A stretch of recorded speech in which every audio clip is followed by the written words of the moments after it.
I've come to suck your blood.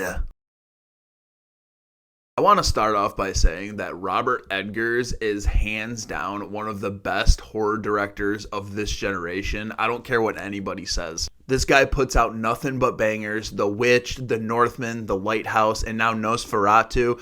Every single period piece that he's done, he's killed every single one. What he does with the cinematography in every single one of his movies is fantastic, and Nosferatu is nothing but a masterpiece. If I'm not mistaken, they went to actual locations in this one and relied on CGI very, very little. If this movie does not win Cinematography of the Year, I just don't even know anymore. From you on a hillside looking at Count Orlok's castle and having the moonlight shine bright like a diamond, to inside the castle, to even just having a bunch of rats running around the city. Every single shot in this movie is a masterpiece, and if you don't care about the movie, just walk out of the film knowing that everything in this movie was beautifully shot. Nicholas Holt's performance literally proves to me that he is one of the best actors in Hollywood right now. And Lily Rose Depp, if she does not get nominated or wins an Oscar this year for her performance in this movie, I'm just never gonna watch the Oscars ever again. She was literally fantastic, going from happy to sad to having to act like she's possessed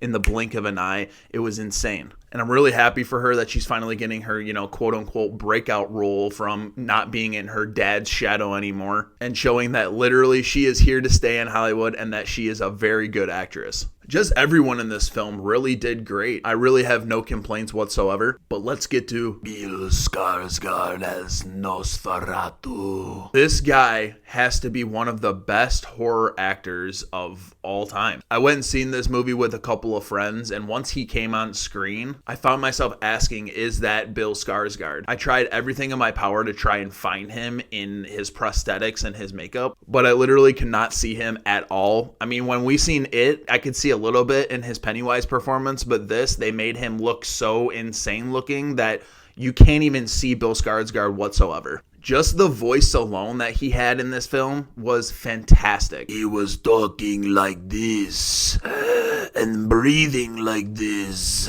I thought it was super creepy, and definitely you're leaving the theater having that on the back of your neck like, what the hell? Now, I have been seeing a lot of pushback on their design of Nosferatu because he quote unquote does not look like the original. And at first I did have a slight problem with it, but actually going and looking up things about this character and whatnot, it's historically accurate, and it made me not care as much. I will say I might have to see this movie again because I did have to sit in the very front row, and a lot of kids were joking and they were laughing and talking throughout the whole film, so it kind of ruined my experience a little bit. But I would love to see it again, of course. And don't go into this movie thinking it's super bloody or whatnot. At the end of the day, if you strip the movie out of everything, I feel like this is a love story. It's definitely brutal at some parts, but go into it thinking that it's a love story between Nicholas Holt's character, Lily Rose Depp, and Nosferatu himself. And fellas, if your ladies love the book talk stuff and all the spiciness, trust me, they're gonna love this movie. Don't even take them, to be honest.